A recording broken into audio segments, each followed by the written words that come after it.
일단 서론을 좀 다시 한번 해보면요. 레위 후손들은 성막의 집기들을 관리하는 독특한 직무로 구별이 되었습니다.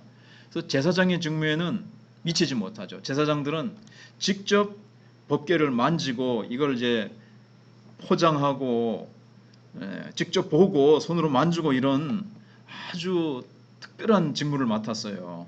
거기에는 미치지 못하죠. 그러나 일반 백성들은 그 포장한 것을 또 만지지도 못합니다.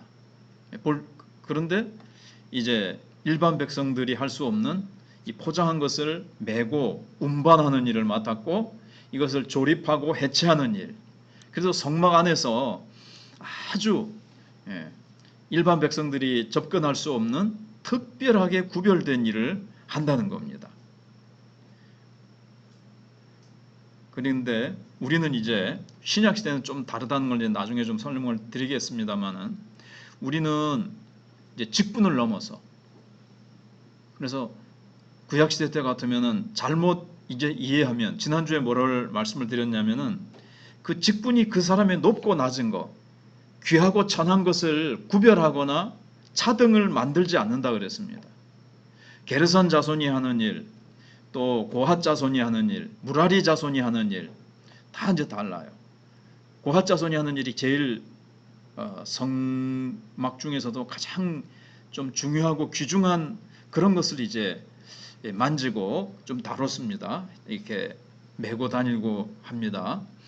그렇지만 또 그다음에 이제 무라리 자손은 제일 이제 무거운 이제 것들을 날라야 되고 제일 좀 굳은 일, 이 힘을 많이 가해야 되는 그런 좀 어려운 일, 땀을 많이 흘려야 되는 그런 일들을 맡았어요.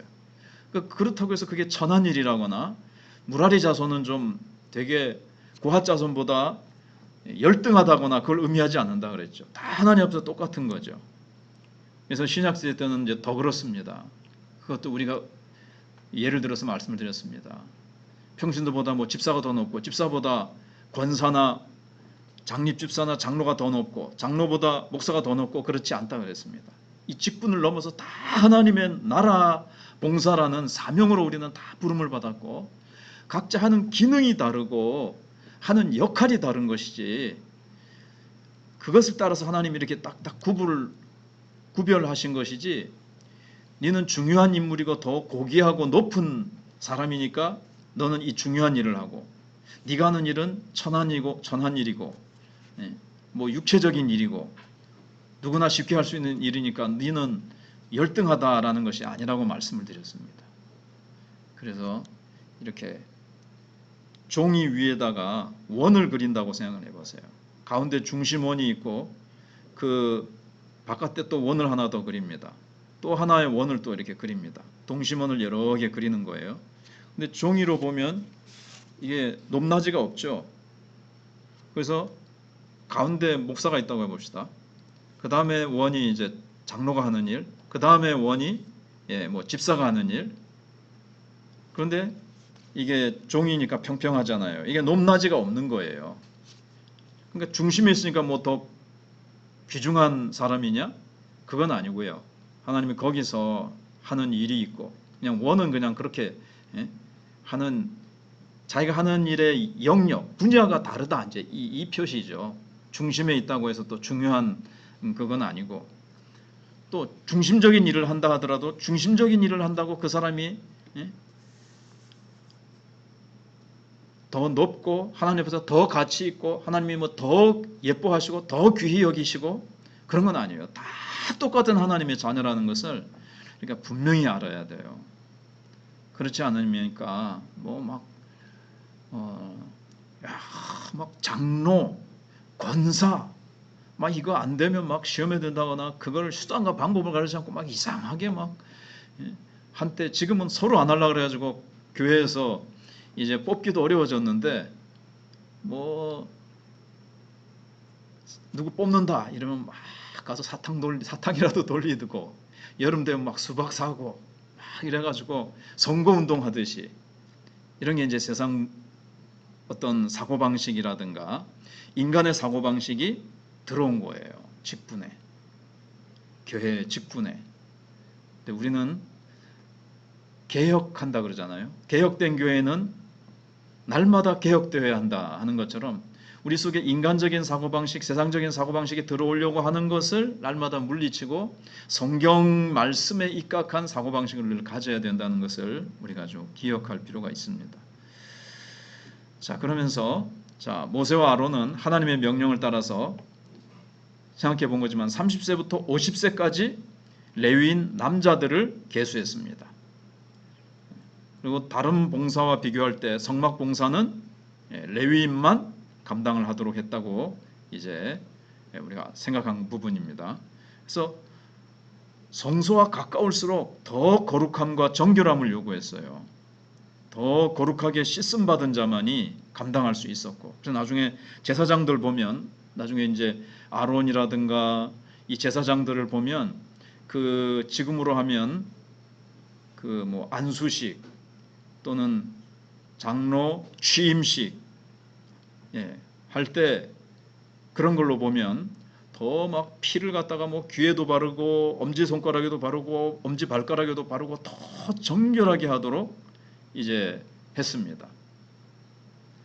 왜냐하면은 하나님께 더 가까이 나가는 자이기 때문에 그들이 거룩하지 못하면 하나님과의 이 관계 속에서 이제 이스라엘의 운명이 거기서 결정이 돼요. 오늘 새벽에도 그렇게 새벽 기도 때도 생각을 했습니다만은 이스라엘 백성들은 이 땅에서 잘 되고 못 되고 하는 것이 그들이 정치, 경제, 사회 이런 거를 잘하는 게 아니라 하나님과의 관계를 왕이 얼마나 잘 유지하느냐에 따라서 나라의 운명이 달려 있다 그랬습니다.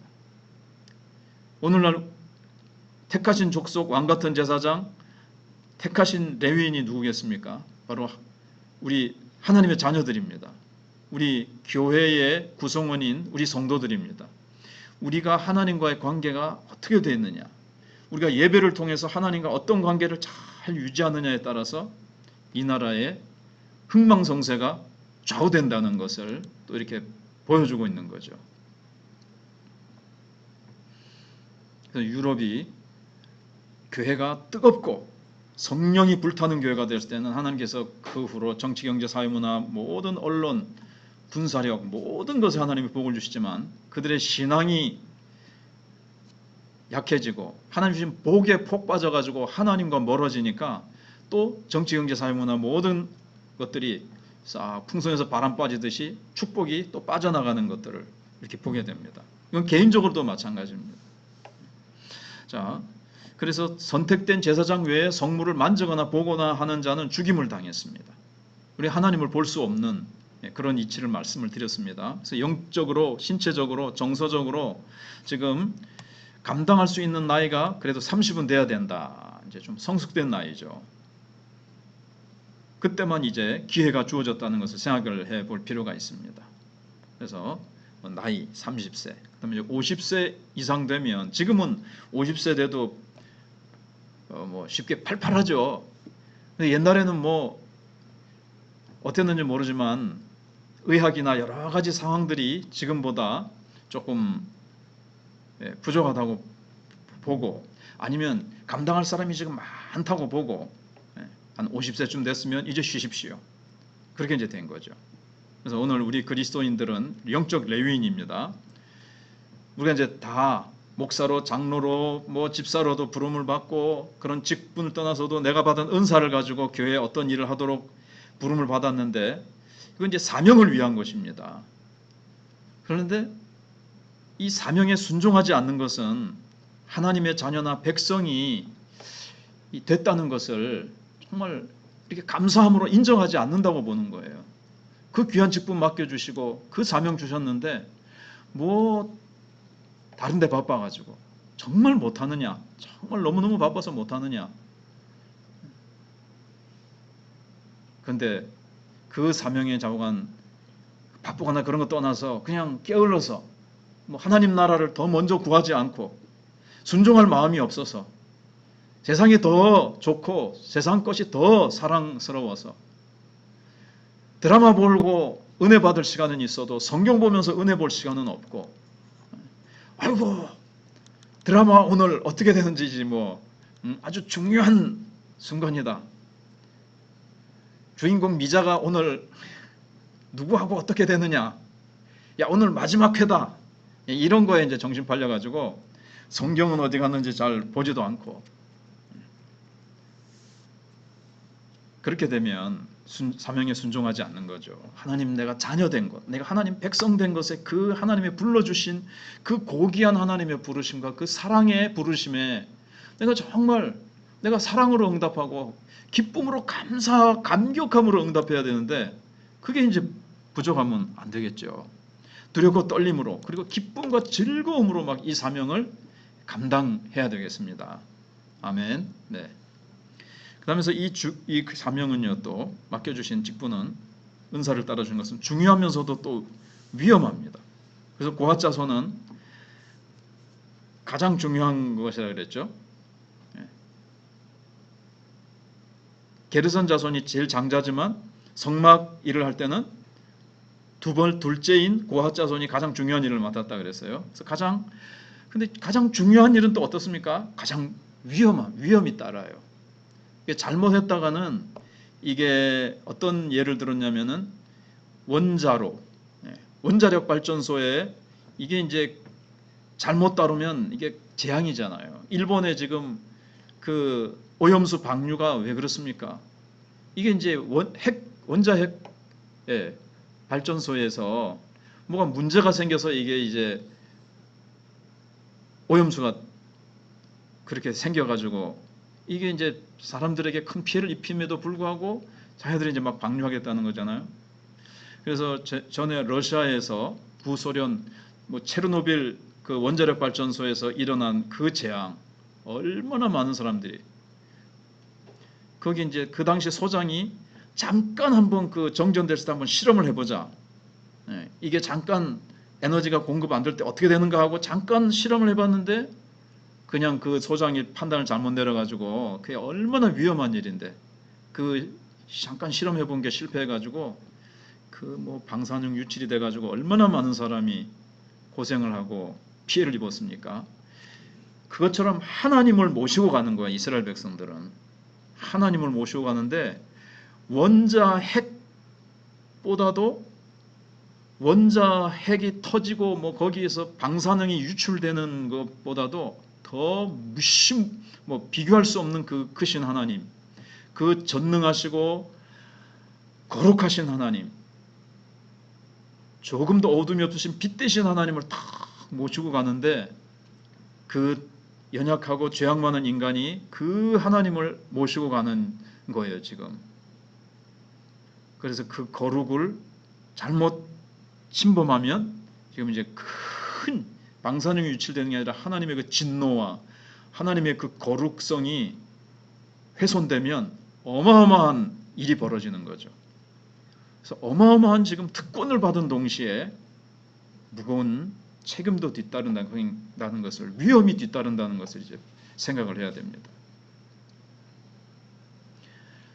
교회에서 중직자가요, 충성을 잘하면 다른 사람들이 보고, 이야 진짜 막 축복이 그냥 그 당대와 자녀들과 하나님 막 복을 막 꼭 물질적인 것도 그렇고 자관 부어주시는 게 막 보이는데, 여기서 또 중직자가 잘못해가지고 많은 사람들에게 막 덕이 안 되거나 많은 사람을 실족해 하는 일을 하면 이게 어떻게 돼요?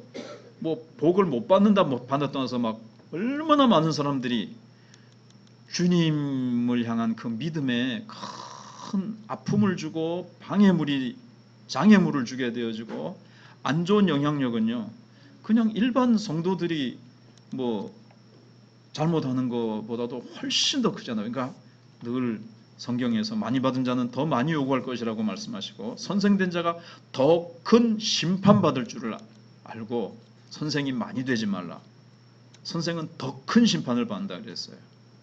더 큰 기준을 가지고 너에게 이렇게 중요한 일을 맡겼고 너에게 이렇게 큰 복을 준 거야. 그게 얼마나 큰 특권과 영광과 또 네가 감당할 수 있도록 내가 그 직분과 은사와 귀한 것들을 줬는데, 너 그것 가지고 뭐 했느냐, 그것 가지고 어떻게 남겼느냐. 스텔라 받았거든요. 그런 거죠. 그리고 본인도 생명을 잃을 수도 있고, 그래서 불을 잘못 다뤄가지고 아론의 두 아들이 죽잖아요. 그렇게 위험한 것일 수 위리다 하는 것도 생각을 해야 됩니다. 그래서 숙련된 기술과 세심한 주의가 필요했습니다. 사람들은 다 높고 중요한 자리를 다 동경하죠. 그렇지만 준비되지 않은 누군가에게는 그것이 독이 될 수도 있는 거예요. 준비되지 않은 사람이 그 일을 했다가 본인도 그렇고, 뭐 세상 중요한 위치도 그렇잖아요. 정치적인 어떤 일들도 교회에서는 더 하나님 나라 일에서는 그렇습니다. 많은 영향을 미치는 자리일수록 자격과 역량을 철저히 검증해야 됩니다. 그래서 디모데전서 3장 같은 데 보시면 감독의 직분을 맡으려면, 집사의 직분 맡으려면, 그러면서 쭉 여러 가지 그 기준들이 나오잖아요. 그래서 새로 입교한 자도 하지 말고, 그다음에 폭력을 써서는 안 되고, 잘 가르치는 자여야 되고, 술에 임박인 자는 안 되고, 가정을 잘 다스려야 되고, 뭐 여러 가지 이런 것들이 이제 있습니다. 세상에서도 좀 인정받아야 되고, 누구에게서나. 그렇지 않고 믿음도 없고, 뭐 그건 잘 아시는 사실이니까.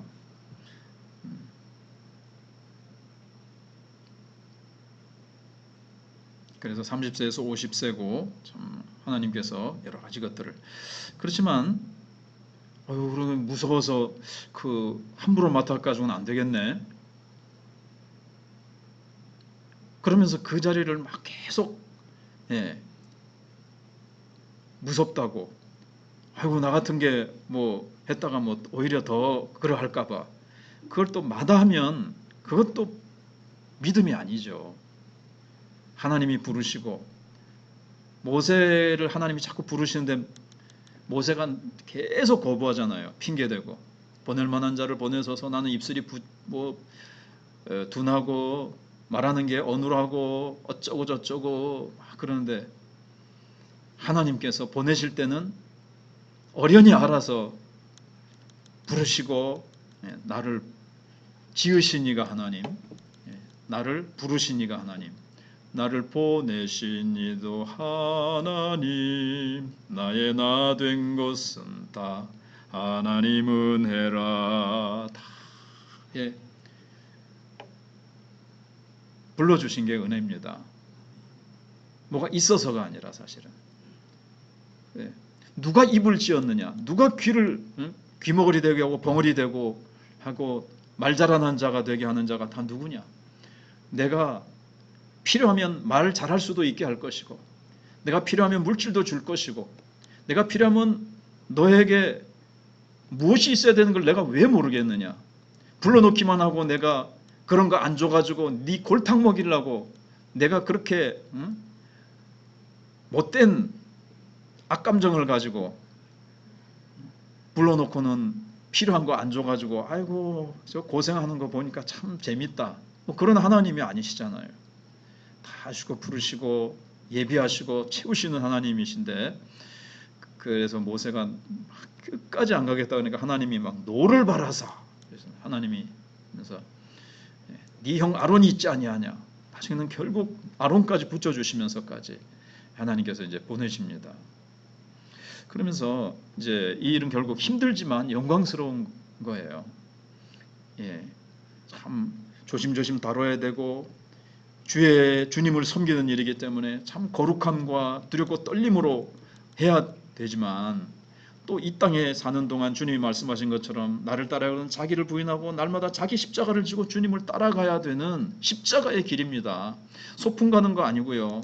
칭찬과 영광 따먹으면서 룰루랄라 하면서 가는 길이 분명히 아니고, 장밋빛 침대 위를 누워서 편안한 길이 분명히 아니고, 주님 가신 피땀 흘린 길을 우리가 쫓아가는 길입니다. 그러나 분명히 주님과 함께 고난받았은즉 주님과 함께 영광도 누린다 그랬습니다. 그 영광을 받기 위해서 주님이 받으신 고난도 우리가 받아야 된다 그랬거든요. 그런데 이 직분 속에는 십자가가 있죠. 고난과 힘든 게 분명히 있어요. 그래서 다들 이제 막 설레설레고 다들 십자가 안 지고 도망가려고 그러잖아요. 그러나 십자가에는 비밀이 있다 그랬죠.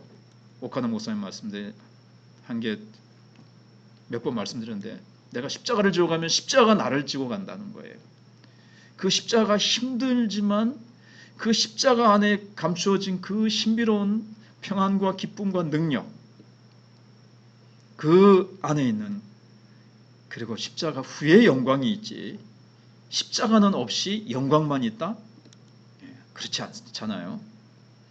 그래서 이 구조물을 해체하고 조립하고 하는 일들이 힘들고, 하나님 우리에게 맡겨주신 이 직분을 감당하는 것들이 힘들지만, 이게 사실은 그 속에 영광스러운 특권이에요.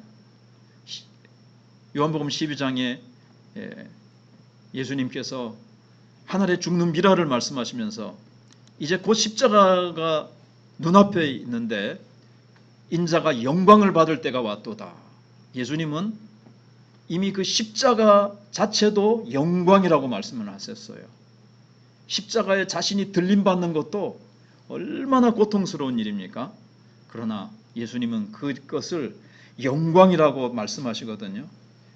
여러분이 주님을 위해서 지금 봉사하면서 막 힘들고 다른 사람이 이 직분 받지 않았더라면 고민하고 걱정하고 갈등 안 해도 될 이 아픔과 힘든 것들을 괜히 맡아가지고 원망하는 것이 아니라 정말 예수님과 같은 길을 걸어가고 예수님과 함께 걸어간다면 이 고통과 고민과 갈등과 아픔까지도 내가 지금 지고 가는 십자가가 영광이라는 사실을 알게 돼요. 그리고 이 고난 뒤에 또 영원한 하나님 나라에서 마지막 날 주님이 주신 상급과 면류관 있고요. 또 이 땅에서도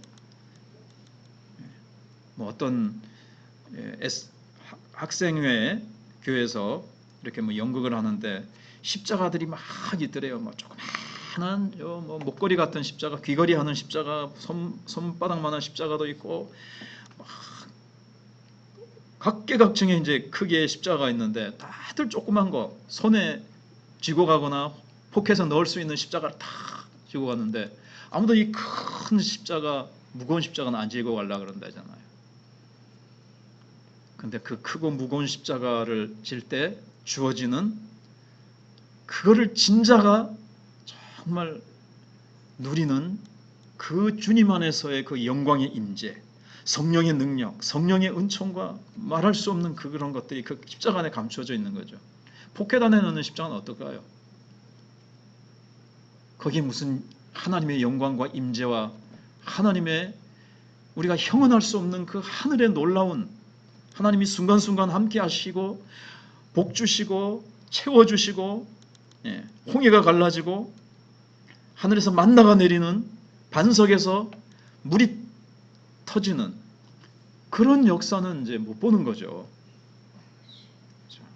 이제 말씀을 붙들고 기도하겠습니다. 많은 이들이 세상의 문화는, 세상의 분위기는 덜 힘들고 보수는 더 많은 직장을 다 구하죠.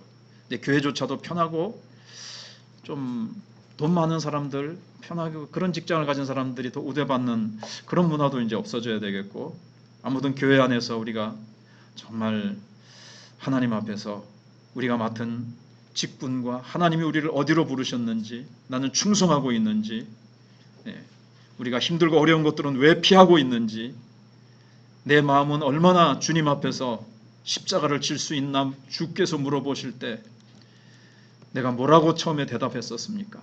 그 초심과 그 주님을 향한 사랑과 열정은 내 속에 계속되고 있는지, 더 불타고 있는지, 더 성숙되고 있는지를 한번 생각해 보면서 우리 난주부터 찬송을 했는데 218장 주보에 있어서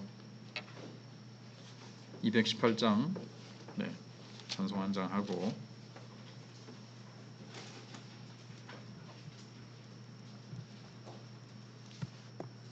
218장 내 마음과 정성을 다해서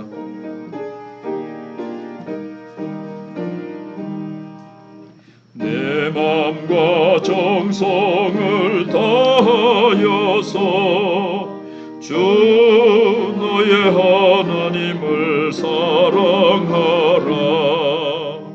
내 몸을 아끼고 사랑하듯 형제와 이웃을 사랑하라. 주께서 우리에게 명하시니 명령 따라서 살아가리. 널 미워해 치는 원수라도 언제나 너그럽게 사랑하라. 널 핍박하는 자 위에서도 신실한 마음으로 복을 빌라. 주께서 우리에게 명하시니 그 명령 따라서 살아가리. 나 항상 주님을 멀리하고 형제를 사랑하지 못하였다. 이러한 죄인을 사랑하사 주께서 몸 버려 죽으셨다. 속죄의 큰 사랑 받으리모 내 생명 다 바쳐 충성하리.